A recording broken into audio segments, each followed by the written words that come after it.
This episode is sponsored by the winningest shell in the history of sporting clays and Task history, Game Boar Shot Shells. No other brand has won more world championships. White Gold and Dark Storm contain precision-made diamond shot that is graded 5 times for consistency and has high-performance smooth velocities, providing less felt recoil. You put in the work. Now load up with the best. Why trust anything else? Available throughout the U.S., exclusively from KL Ammo. Find them online at www.GameBoarUS.com. Game Boar are simply the champion's choice. Hey, clay shooters, it's that time again. These guys aren't just anybody. They're good.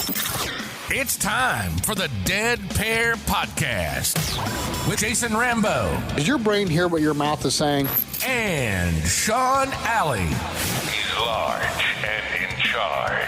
Here to bring you all things sporting clays, from the ins and outs, tips and tricks, news and gossip from pro shooters, service and industry specialists, coaches, clubs, and more. Often imitated, never duplicated. And now, ladies and gentlemen, the one and only... Welcome, everyone, to the Dead Pair Podcast. Did you think we'd be doing a sporting clay podcast where we can talk about food? I think it's the best of both worlds, honestly. Right? Hey, everyone, welcome back. We got a cool show lined up tonight. Yep. Joel Dondis, and a lot of you might recognize that name. He was on a podcast with David Radulovich when they had the Beyond the Podium podcast. And if you want a cool backstory on Joel, I really recommend you go listen to it. The man's phenomenal. He started off working for Emerald. Everybody knows Chef Emerald, right? And he worked his way up, and he got into sporting clays. He got with David Radulovich, and he went to masterclass really fast. But he's going to come on tonight and talk about some things with nutrition and how it can help your shooting, and some things that are important. I thought, and I'm going to bring this up to him, Sean, that conversation you guys were having about, you know, a big guy like yourself or Braxton or somebody like that. You don't have to be physically fit, but the foods you eat can really affect performance. Yeah, I mean, it's interesting. He had a lot of good insights, and I think that's one of the main reasons we wanted to do this podcast was a lot of people don't really think about what they put into their body prior to a match, you know, maybe days leading up to it. Or during.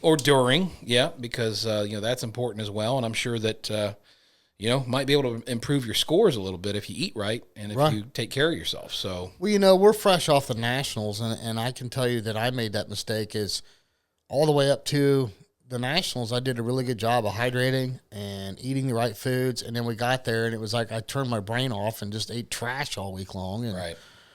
You know, you can see my scores just gradually declined as the week went on. Yeah. But there might have been an alcoholic beverage or two involved, you know, in the evenings. It might have hampered some of that. But anyway, we're going to take a real quick commercial break. We're going to come right back with Joel Dondis, and you guys really need to pay attention. This guy is super smart, very knowledgeable, and boy, does he have the credits to back up what he's got to say. So we'll be right back.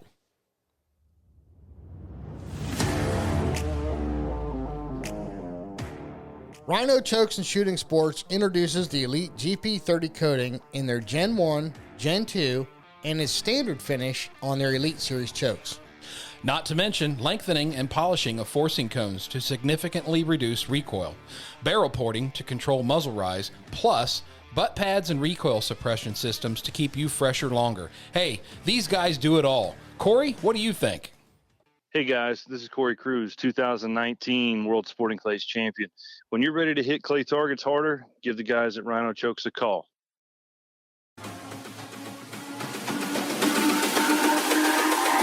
It's all about humanity. It's time to react like never before. For the first time ever, RE Ranger used artificial intelligence to test and optimize 1 billion different lens variations. It's time to see the sport in a way no one else has with React AI. Available now in frame kits, lens kits, and our most popular lens shapes. For more information, please visit reranger.com.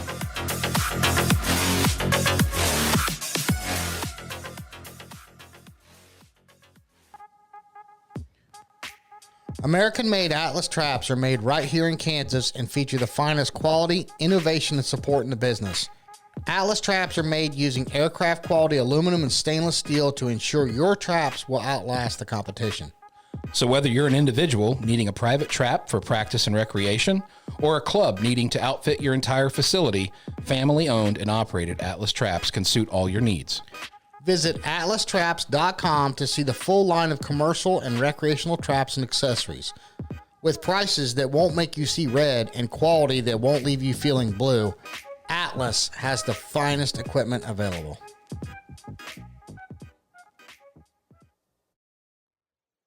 All right, everybody, we are back, and on the phone right now, we've got Joel Dondis. Joel, great to have you on the show, and we really appreciated talking to you down at the Nationals. Thanks for having me on, Sean and Jason.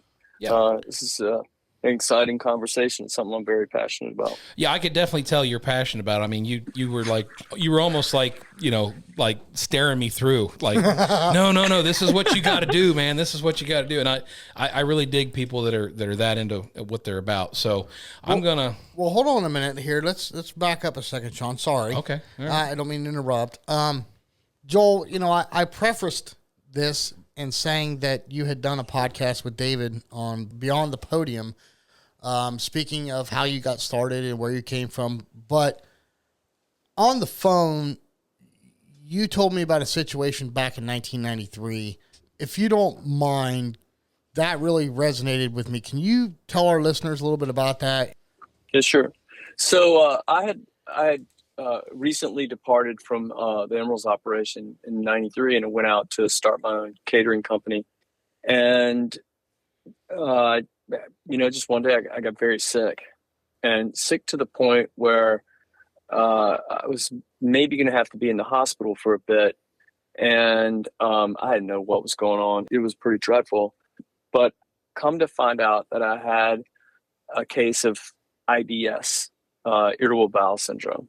And they couldn't decide at the time whether it was Crohn's disease or IBS, but it was, back then, that's a long time ago, they didn't know what they do now, but in any case knew that, I had an intestinal issue, and, food and my diet, and the way I was living was the problem, basically. And the doctor told me kind of pretty much point blank, he said, you're going to have a wholesale change in the way you carry on about life that way, or you're going to, it's going to be kind of miserable, and you're going to have to make some choices. And so we went down that route, and there were big choices to make. Our life was going to be not so nice, maybe have to wear like a bag and all that kind of stuff. And so, wow, it scared the hell out of me, actually. Yeah, no, I bet. Jeez. Yeah. But you told me you got into some pretty heavy physical training, and you really dove deep into your diet. Well, first off, I had to get myself repaired. And so the doctor explained to me, along with the nutritionist that they had, and, I have a background in food and nutrition and whatnot, but I didn't think about it in the way that they were thinking about it necessarily. And they said that basically every time something is processed, an ingredient, corn or whatever is processed, broken down, remanufactured, that the harder it is for your system to absorb nutrients from it. And so I was like, oh. And they said, and the problem you have is because IBS or Crohn's, they're autoimmune. And so imagine, if you will, anybody walking down the street may think that when they eat something that they absorb 100% of the nutrients. Well, that couldn't be anything farther from the truth, Wow.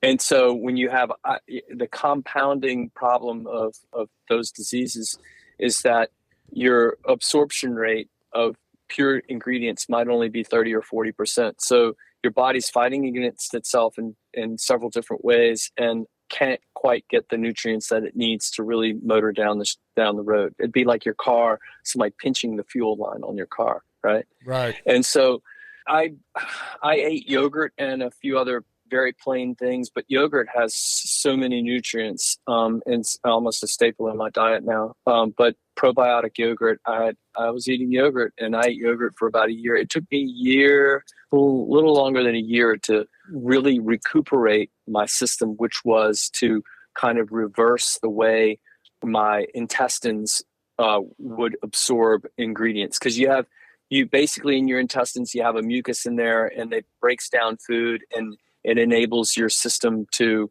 absorb the nutrients. And if your system's inflamed, it can't do it right. And that's the shorter version, thank goodness.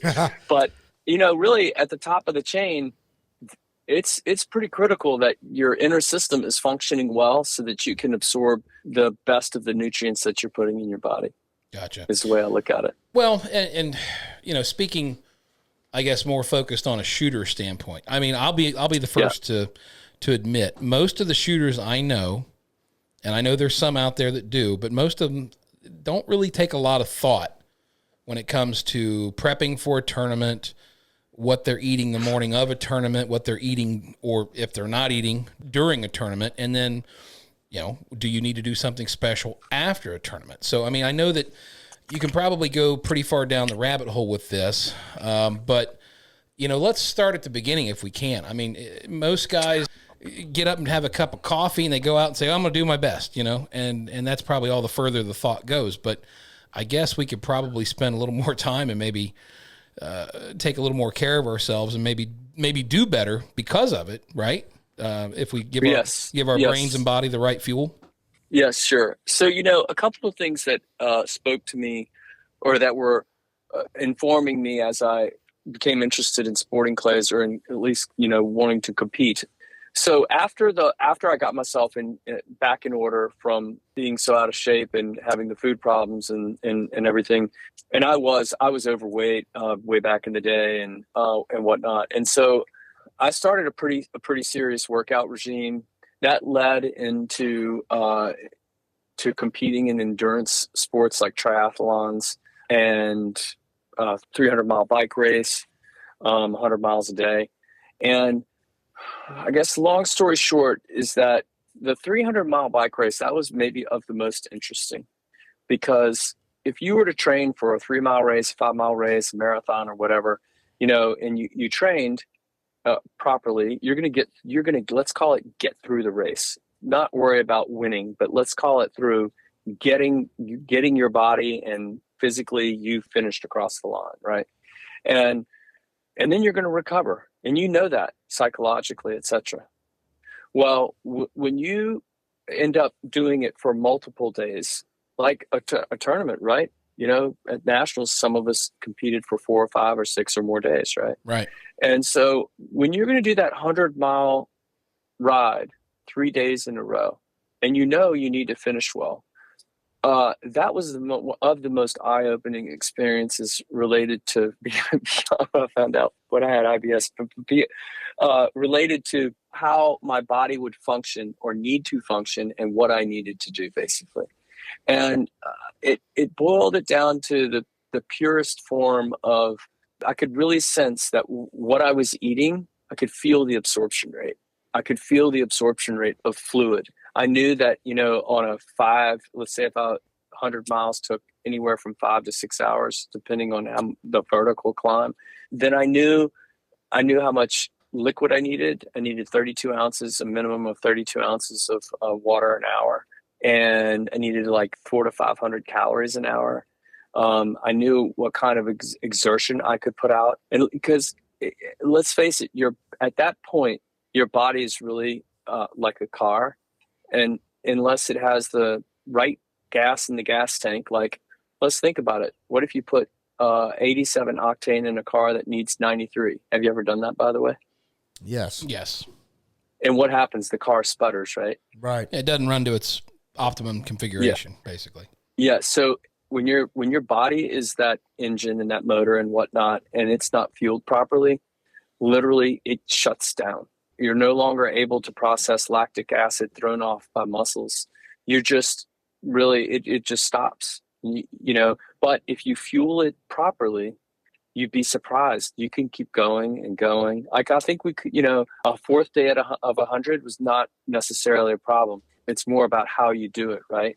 And what kind of foods we were eating. So that was, I guess, a window or a doorway that I, walked through and kind of spoke to me about how I would maybe approach eating and fortifying later on. Yeah. Gotcha. So when you transition over into sporting clays, was there anything that surprised you where maybe you learned along the way that your diet had to change, not necessarily for calorie intake, but as far as what foods you were eating to perform best for sporting clays versus like your triathlon or your bike race? Right. So, in the previous training and competing and everything I had done, lifting weights and all this kind of stuff, and it was all about large muscle group. Right. And so the eyes are almost, to me, at the opposite end of the spectrum. They are the most sensitive, fine motor skills that you have, I would argue. And that's why, for instance, like if you're going to get pulled over and they think you were driving under the influence, they test your eyes. And what are they testing your eyes for? To see how your eyes move. Not necessarily for how dilated they are, which is part of it, but really, so when the eyes are compromised by whatever, they're going to, they may have erratic movement, let's just say, right? Okay.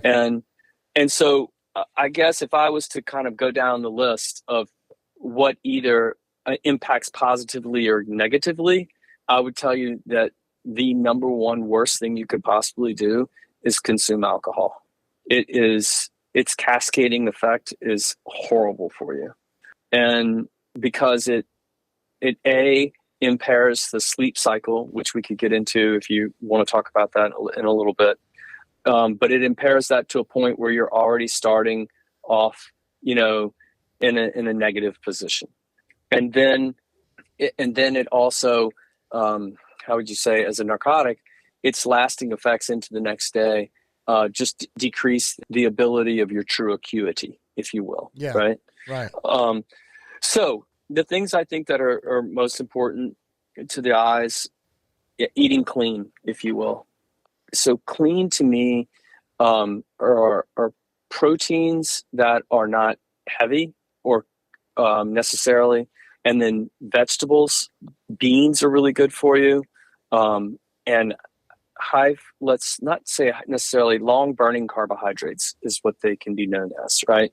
And like, for instance, a truly green banana is of the best. Really? Oh gosh, so good. So let's roll back just a second. So what you're really looking to do is to fuel your system so that you have no sugar spike. Okay. And the way you do that is you're eating a little bit smaller meal or snacks, but a little more frequently. So I eat, like I have 1 cup of coffee in the morning, and coffee is definitely a subject we should cover. But I have a cup of coffee in the morning, and then I have breakfast. Then I have a mid-morning snack. I have lunch, a mid-afternoon snack, dinner, and a snack before I go to bed. And so by warding off sugar spike, you're keeping your body very even keel. And so, after lunch, the last thing you want to do is to kind of like be yawning, right? Right. And that's a thing, and it happens to a lot of people. So you can ward that off. It just depends on how you eat. Another thing from the base roots to understand, because we're talking about eating and nutrition, and I would say another worst thing that you could possibly do is, second to alcohol, is have like a Coke or a sweet drink. Now, I say that, and I guess you could say, well, if I had it in a snack for the afternoon, how bad is it? That is a conversation. It might make you sleepy, right? The caffeine's not great for you in the afternoon, right? But if you go to, let's say, McDonald's, and you order the number 5, and you drink that Diet Coke, and Diet Coke is actually a good subject, and you drink the Diet Coke, So what's going to happen? Is your body going to absorb the nutrients, or what's it going to take first? Well, unfortunately for everyone, because the sweetener in the drink is the fastest burning, it's going to go for that first. Okay. And if you have a large Coke, it's going to that could most likely fulfill your total caloric need. So what happens to the rest of the calories?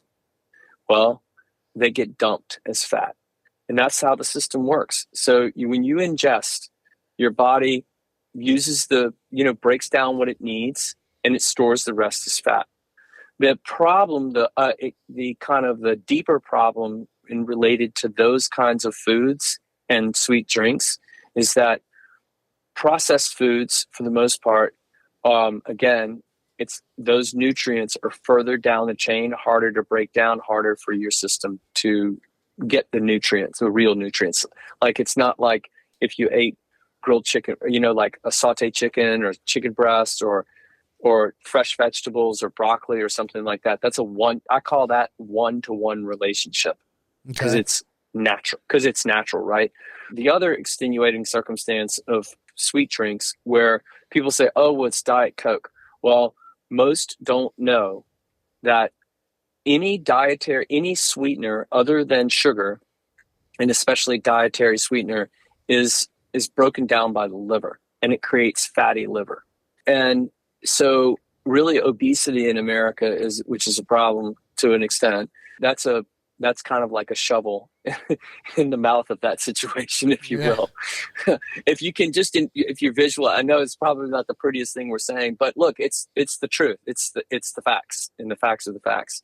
And so that's one thing I really stay away from. I mean, I love an icy, but that's like a rare occasion thing. It's not to say, look, I'm probably the most normal eater, and people who really know me know I really like to eat, but I'm eating more pure food, and I just stay away from sweet drinks pretty much. And I have dessert almost every night, but I stay away from sweet drinks. So the other things, because we're talking about the eyes and our sport, so hydration is super important.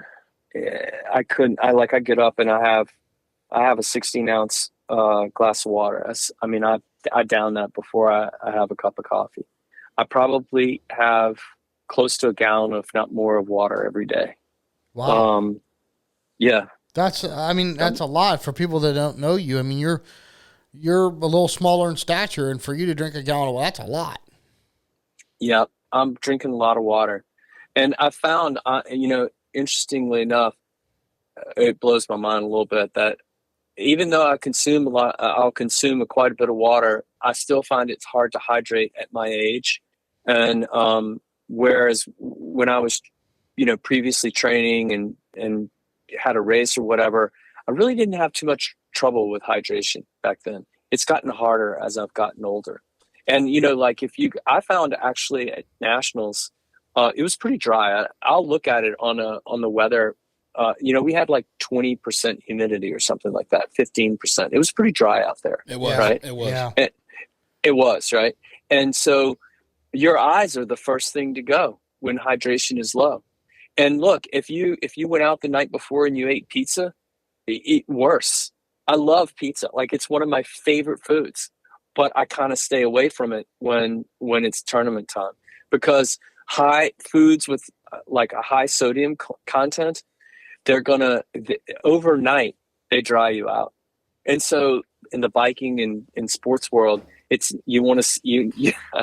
have to say it this way, but you always want to see yourself pee clear, and so you need to be clear. And if you're not clear, and if you're yellow, you've got some serious water consumption need, right? So staying away from foods that I will during the tournament, kind of stay away from foods that I think are going to kind of detract, if you will. Because look, I like hamburger, cheeseburger, and French fries, believe me, and I know where my favorites are. Yeah. But I might choose one over the other. Like if I wanted a cheeseburger, I might have that cheeseburger, but I might not have the fries. foods that are high in saturated fats are also, they're harder for your system to digest, get nutrients from, and I can feel it when I'm eating clean. I just feel much better. But I'm human, and I have my I have my vices. Right. Well, yeah, everybody does. Joel, let me ask this question, because I want to back up a little bit if I can. So you're throwing out a lot of good advice and stuff, but here's what I want to break it down to. So, Mr. Joe Shooter is going to have a tournament on Saturday, and he gets up Monday morning, he goes to work, he works, 40, 50-hour week, just like everybody does. What kind of steps should he plan for? I mean, starting on Monday, does he need to start that early to get himself ready to shoot a tournament on Saturday or Sunday of that weekend, or is that too far in advance? No, not necessarily. I would say it's not too far in advance, to be perfectly honest, because everything they're finding out today is that it's a domino effect. It's like you can't expect to, okay, a day out, I'm going to eat better and do whatever better, and for some reason I'm going to feel better.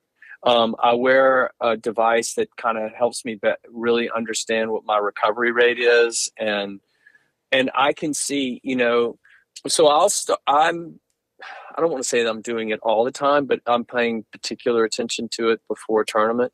Before a tournament, about a week out, I am, for number one, making sure I'm getting the best sleep that I possibly can. And what is the best sleep that I possibly?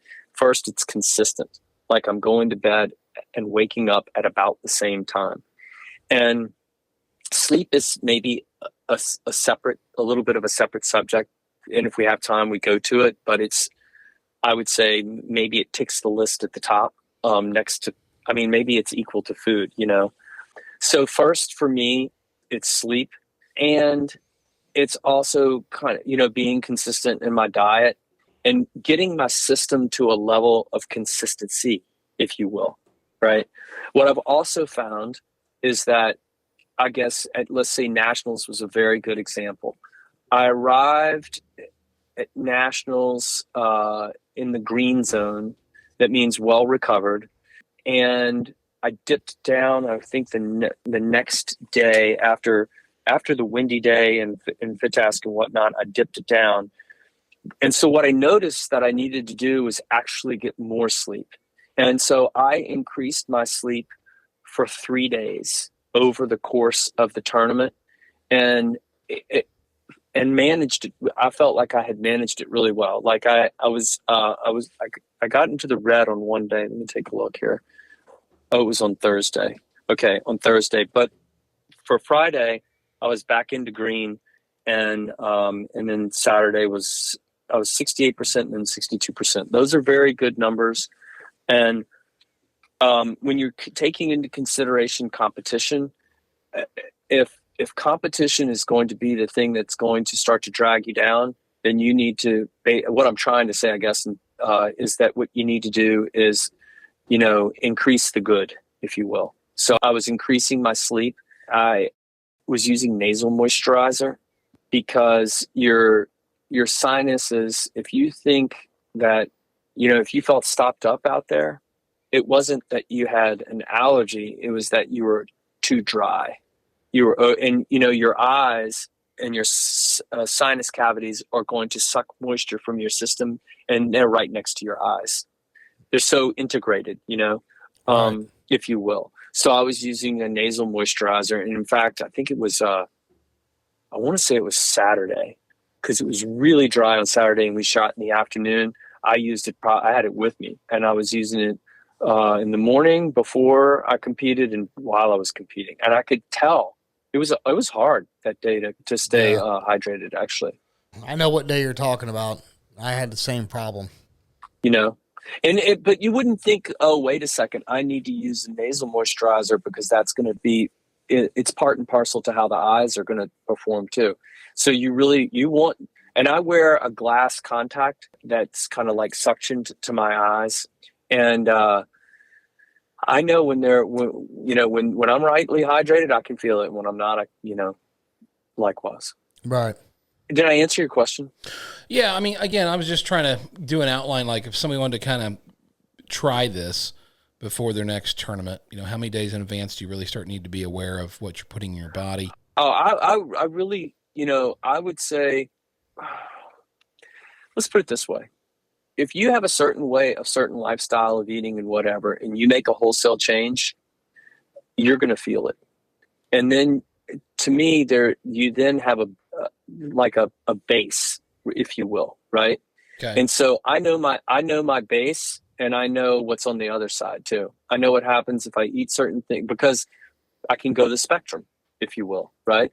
And I think anybody, if they won't take the time to just try it, eat really clean for a week or two and see how you feel. Right. And that's going to tell you a lot. And you're going to know, 3 or 4 days before a tournament, I'm probably going to want to avoid sugar to the larger degree, right? Anything sweet, except for, like a little bit of dessert at night is not going to kill you. But if it comes in a bunch of different forms constantly through the day, then you're going to have sugar spike. And what sugar does is it's going to affect you. This is an interesting thing about sugar, is that if you ate something and it was sugary and then maybe a little bit even salty, and you had a craving, you might wonder why you have that craving. So where does that craving come from? Do you think it comes from the taste, or does it come from chemically in your system? What would you say? I know the answer because you already told me. I don't know. I mean, I would say it's maybe your system needing something, like feeling like it needs something. No, it's not a need. Okay. It's not a need, but you were in the right direction. And until I found this out, I didn't know. And then I was supremely fascinated. So sugar, when ingested it gets into your gut, and your gut, as you eat certain foods, it will send messages back about, hey, give me more, give me more. It's a chemical reaction. It is not a taste. It's just chemically based. And so that's what's going on there. And so that's the craving when you have sugar or whatnot, and then do it again, is really chemically based. It says a lot. It's not that you need it or necessary. You know what I mean? Right. And it's not that it can fool you just a little bit. Right. I thought that was really interesting. So the way I know, like, for instance, afternoons. Okay. So let's start with, you were asking me about food and whatnot. So in the morning, there couldn't be anything better than say eggs. And I typically will have 3 to 4 eggs, and one of them will be whole. And so David, when he did his little omelet, I showed him that little, I was like, hey, have eggs. They're very good for you. The protein, they're pure. It's just great. Best meal you could have would be, say, 3 to 4 eggs and a green banana. Last thing you want to do is overeat, because when you overeat, it causes the blood in your system to really go to work with the rest of your system to digest everything. And it kind of like, it's I don't want to say it's taking away from, but your resources in your body are going there versus elsewhere, if you will, right? And that's what makes you kind of tired in the afternoon. So I'm eating a breakfast that's I'm never hungry after I eat that. And now I'll go work out and eat. Now I'll eat that, and if I was going to work out after I eat, which I won't work out without eating, because you don't want to break down muscle for fuel, because if you don't eat, your body's going to break down muscle to have fuel from amino acids. So in any case, I'll go work out, and then directly after working out, I'll eat again. And it just, I might eat oatmeal, I might have nuts, berries. It'll be a mixture of things, but oatmeal is very good too, but not instant oatmeal. You need to have like the cracked oatmeal, non-instant oatmeal, because instant oatmeal is a short chain carbohydrate. You don't want to have short chain carbohydrates. So short chain carbohydrates, like pancakes, waffles with syrup, it's gonna run through your system quickly. It's gonna make you hungry again. So it's creating an up and down cycle in your system. And that's what I'm trying to avoid, right? And so mid-morning, I'm having yogurt, and I'm typically having yogurt. I usually am looking for food products and yogurt that's below 10 grams of sugar. And I find it easily. Every tournament I go to the grocery store and I'm finding whole milk yogurt. I'll put in blueberries and raspberries. I stay away from sweet fruit of any kind, try to, because it's sweet, it's sugar. And then I will oftentimes, I'll have a high quality whey protein powder or a collagen powder in there with some other nutrients like potassium and different things, because certain things like potassium, magnesium, etc. are good for your electrolytes. And electrolytes, I think, are really important.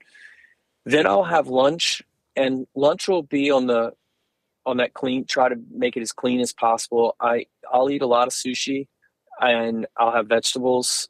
I'll have beans if I can. And then I have an afternoon snack. So afternoon snack is really important.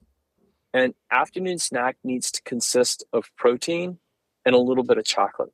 So your protein is a good brain food, like nuts, peanuts, almonds, etc.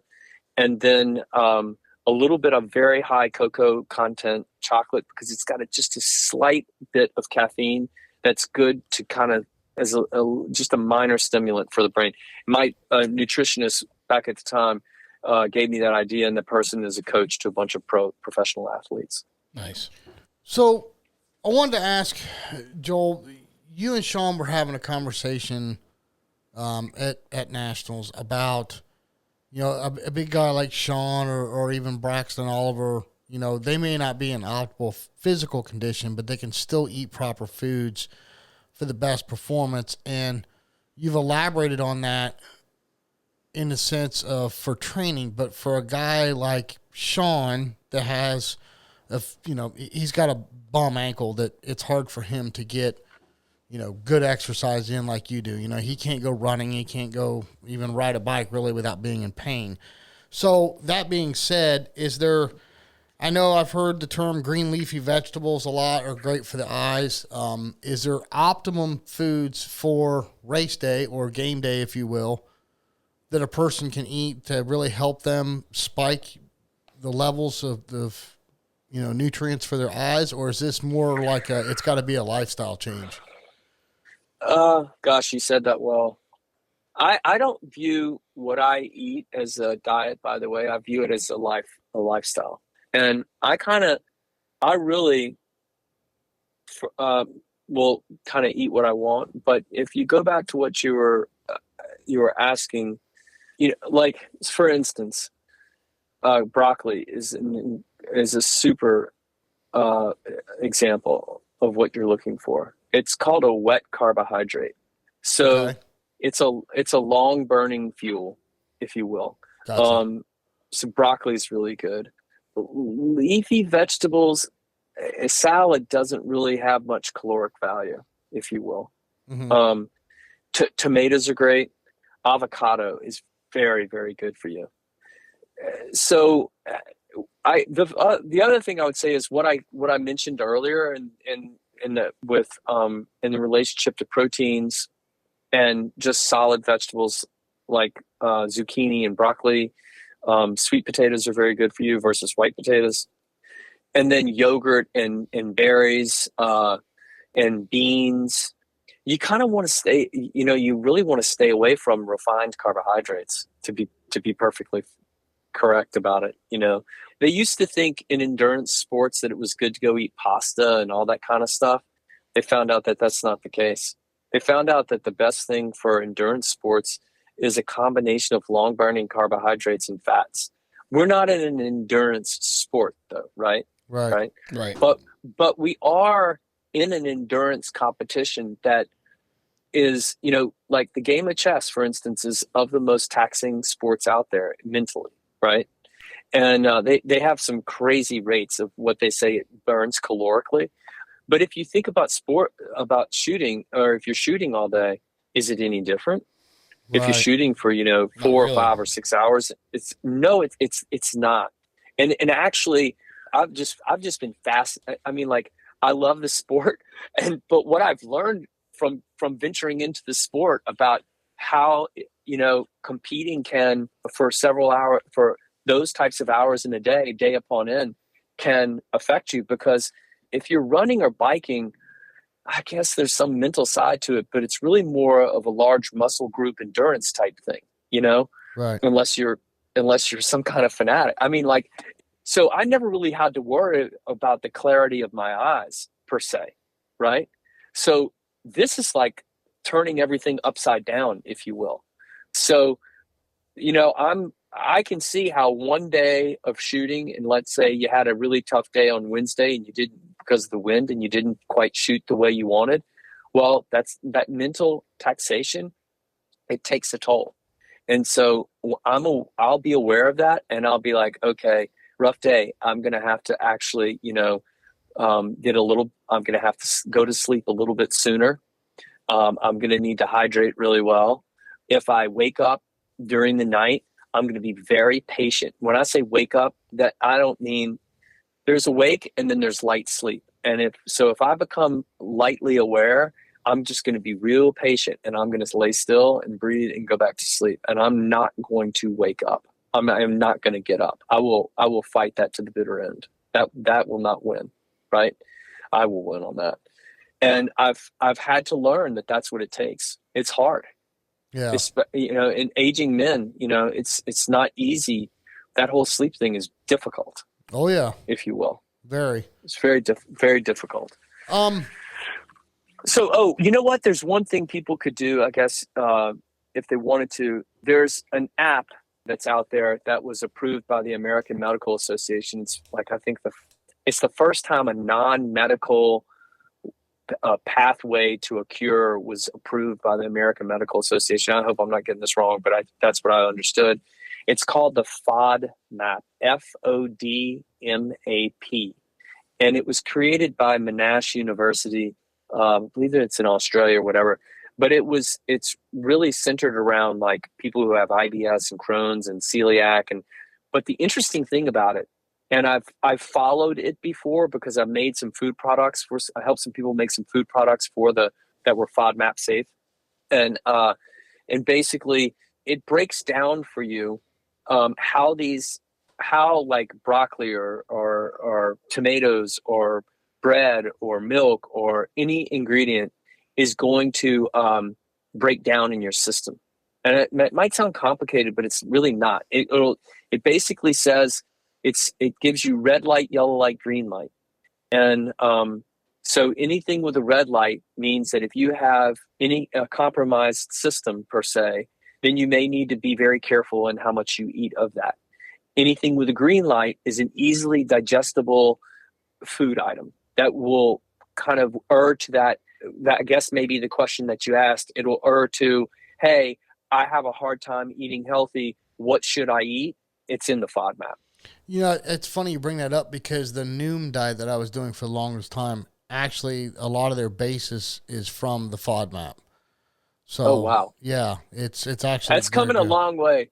It's a long time before that probably reaches mainstream because people, they're going to, it's hard to get humans to change until they're told by their doctor, oh, you're going to be in a wheelchair for the rest of your life if you don't, Yeah. you don't then all this. of a sudden it's a They'll lifestyle change. Yeah.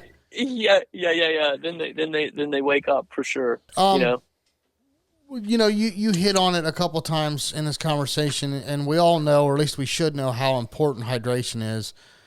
Aside from water, is there anything else that's helpful? And the reason I ask that is because I've always been told how great Pedialyte is. So I bought these Pedialyte packets for, adults, the, sports Pedialyte packages that you can dump in a bottle of water. Do you agree with that, Joel? I know that Pedialyte is the medical community go-to for if somebody was sick and they needed to rehydrate. So it's been there for a while. I know that people use liquid IV. I've tried Nun tablets, but I didn't think they were all that great. The product I like the best is called LMNT, and that's the letters Love, Mary, Nancy, Thomas. And I love that product. I think it's very, very good.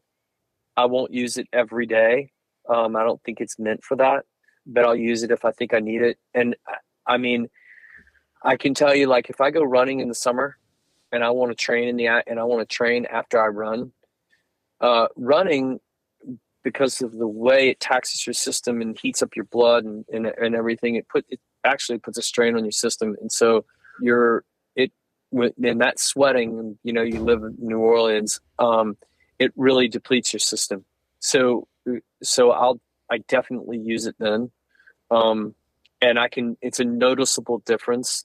Your eyes are just the most sensitive thing out there, and degradation to clarity happens very easily. Other things, so I've already covered nasal moisturizer, let's see, electrolytes, the things that, you know, the things that you don't want to do, which are all those foods and sweet drinks and everything that we talked about that actually sugar, that it affects your vision. It's probably affects your vision more than if you ate the right things, if you will, right? Like, you could eat the right things and then have those, and it would just kind of like be worse, or it would cancel them out, if you will, right? Gotcha. So, yeah, that's what I pretty much know for that. What about, all right, so we've touched on eating before, eating during, keeping your fluids up and stuff. What about after the shoot? Is there anything critical that people need to keep in mind after the shoot to replenish, you know, or to help them recover? You mean like after a day of shooting? Yeah. Well, I mean, like, let's talk about the recovery. I mean, I know that guys do it all the time in more taxing sports like jogging, running, bicycling, that kind of stuff. So, I mean, is there anything the shooter needs to keep in mind after he or she gets done with their tournament? Right. So when I'm finishing my day, really the first thing I'm doing is snacking a little. It depends. Like, when if I was shooting, let's say I was shooting in the late rotation, I know I'm going to eat lunch, and I'm going to eat I'm going to eat a light lunch, and then I'm going to eat another kind of like light snack, if you will, before I shoot for a couple of hours. I'll have been hydrating fairly well during the shoot. And then after the shoot, I'll hydrate a little bit, and I'll probably have a snack. But the other thing I'm going to do is I'm gonna kind of like take 10 or 15 minutes and just close my eyes and just let my system, just let me feel my system, if you will, right? So I'm just gonna kind of close my eyes and kind of just breathe a little bit, almost like if I was gonna meditate. And I do that quite a bit, and I do meditate. I think it's very good for awareness, which is I think a very important aspect of readying yourself for the sport, is to increase your level of awareness. But I'll do that. I'll rest, just let my system come down a little bit, because I'll have been in a zone where I was competing and so laser focused about what I was doing, right? It's now time to, like, okay, how do I really feel? How do I feel? And maybe get a snack or two, and then think about maybe what I need, like, do I need to go to bed early or whatnot? That's kind of where I go. Gotcha. I think that's most important on a multiple day event. I mean, obviously, I know the first thing we do on a local tournament is let's head to the chow line and see how much we can eat. Yeah, I mean, we need to eat. Like, if I'm hungry, I need to eat. And that's what you have to do. But believe it or not, I mean, some quiet downtime, 10 or 15 minutes. I mean, let's put it this way too. It's been proven, it is scientifically out there, that after you train or after you compete, nothing could be more helpful than for you to spend 10 or 15 minutes just kind of letting what just occurred sink in and sort it out a little bit.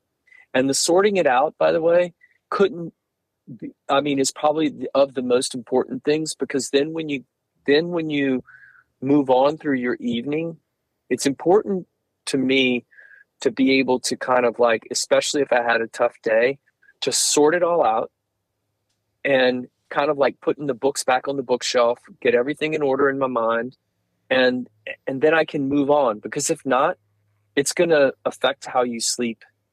The other thing to know, by the way, and and we're talking so much about food, but I mean, maybe we should just, is it okay if I go into sleep just for a second? Yeah. Talk about sleep. Okay. So sleep is the other food for the brain and the body, right?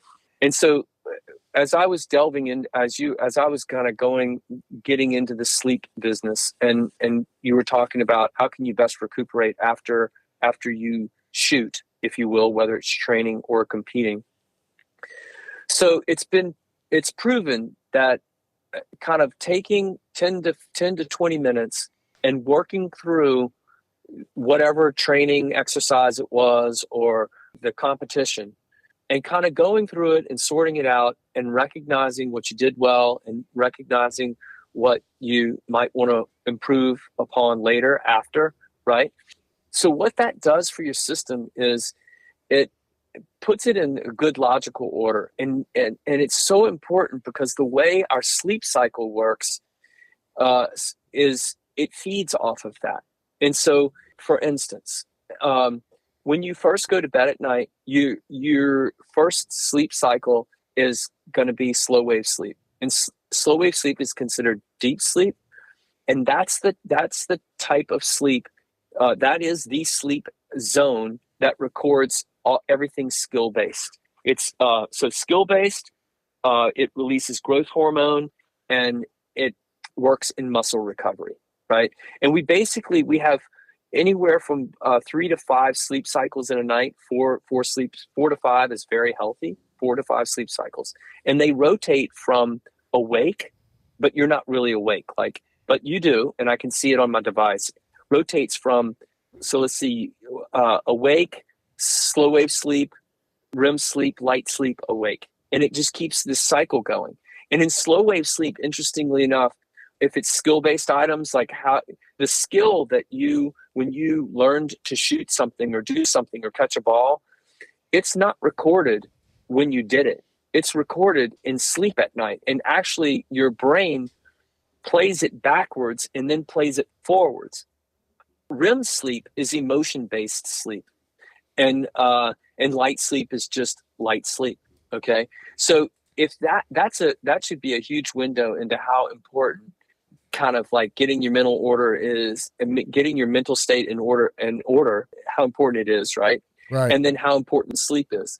Another interesting fact around sleep is that the reason why alcohol is so terrible is because alcohol prevents the mind, as it's a narcotic, prevents the mind from going into the levels of slow wave sleep that it really needs. So it basically impairs it, if you will. And so I think what the science has said is that if you needed to get, to a level of 10 of slow wave sleep, for instance, I'm just making an example, maybe you only get to 3 or 4. So you never really get the proper slow wave sleep, and then it wakes you up again. And so it totally disrupts the sleep cycle.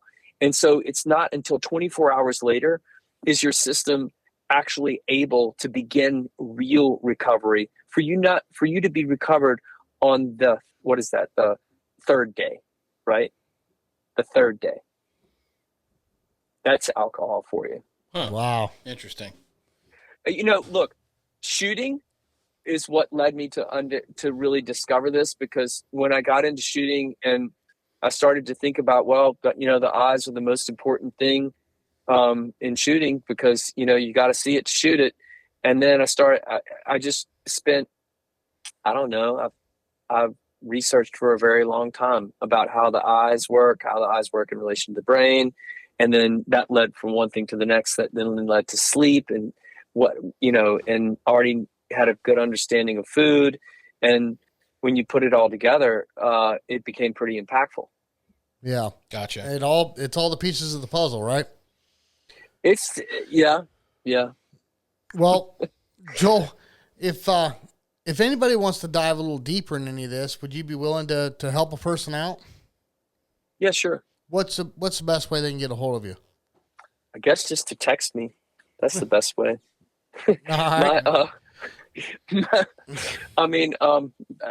504-975-8809. Just text me. Okay, You awesome. have a question.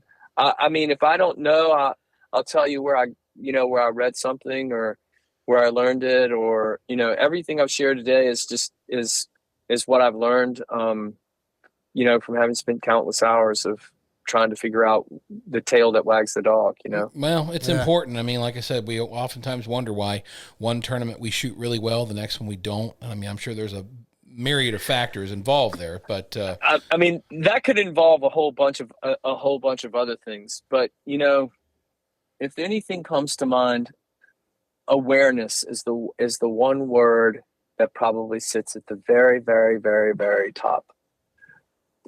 Because I think that I'm guilty of it. You go through life and you hear about how to do something, and you heard that and you did it, but when I started shooting, I never really figured that I really needed to understand how it all worked. I can only say that, doing the research has been really meaningful just to my life in general. And it shouldn't be taken that, I follow some, really hard line and I'm, fanatical about, look, I kind of eat what I said it earlier. I kind of eat what I want. I stay clean when I need to stay clean. I have steak when I want steak and whatnot. But, at least it gives me a perspective of, the tail that wags the dog. What occurs when I do this versus what occurs when I do this, and why. Right. And it's out, the information's out there for everybody, for anybody to learn. It's a matter of, do you want to just go, do you think it's really important? I mean, there are people that shoot, I'm sure they've been shooting for 20 plus years, and it might not be beneficial to them. They are where they are and they know what is good for them. Me entering the sport 3 years ago, I wanted to do everything I possibly could to timeline to becoming a proficient shooter upside down. I didn't want it to take, after all, shells are what, 33 cents a piece right now or something like that. And clays are what they are. We know what those are. Every time I fire and shoot at one of those things, I'm spending money. So I want to kind of do it as efficiently as I possibly can, hopefully. That's well said. Yeah, definitely. Well, Joel, I tell you what, this has been an awful lot of information. Hopefully our listeners will be able to process and pick out some bits and pieces that you're able to share with us. And I'll definitely be taking home some pointers as well, and hopefully adjust my game accordingly. Yeah. Well, he needs all the help he can get, Sean. We can all use it. Right. Or we can maybe be anointed by those that are at the very top with, this is how it works. Yeah, right. We're on a journey. We're on a journey, and the journey is really fun. And I want to thank you guys for, having me on. It's something I'm very passionate about. I hope it's helpful to somebody else. That's the other cool thing I love about this sport is the people. Yeah, absolutely. It's really about the people and everyone, and the way camaraderie works in the sport, and we squad together. And I'm a big believer of, if we're going to win, I want you to be on your best game, and then I want to win too on my best game. Right, and then that's really a good win. That's a win, right? Absolutely. Right. Yes. Absolutely. Well, I've been teasing David for a year, so I hope I see you here in about a month down there at David's place. You and I have talked about it a few times. I sure hope you can make it, because I don't want to go down there and eat Hot Pockets from David for a week. So. Well, from what I understand in that Instagram post, he's been really working on his culinary prowess. So, like I said, Joel, I hope you're there in about a month. I guess I'll need to send some good food your way. There you go. Absolutely. Well, all Joel, right, guys. Thank you again. We appreciate it, sir, very much. All right. You have a good evening. We'll Joel. talk to you soon, Joel. Thank you. You too. Bye-bye. All right. Bye-bye.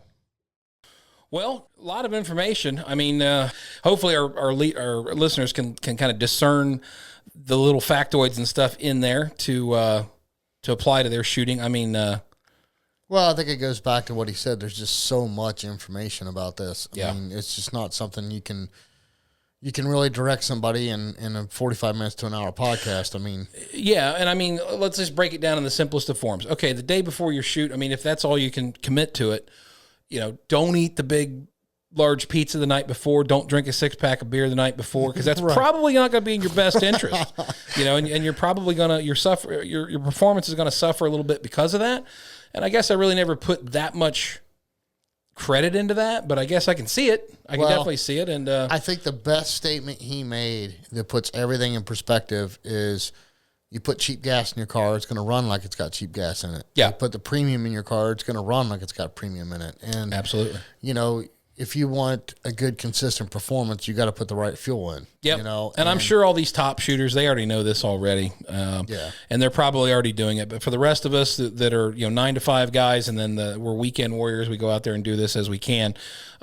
Maybe it's just enough to be aware and to try to do what we can to minimize the damage before it happens. Yeah, definitely. And look into that FODMAP that he was talking about, FODMAP.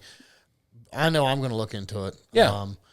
There's definitely more information than what's out there, and Joel hit the highlights. And look, when it comes to food, this guy is beyond knowledgeable. I think he could talk forever on that, it sounds like. Well, he not only is he a master chef, he also owned restaurants. He owned all kinds of food services. He was sous chef for Emerald.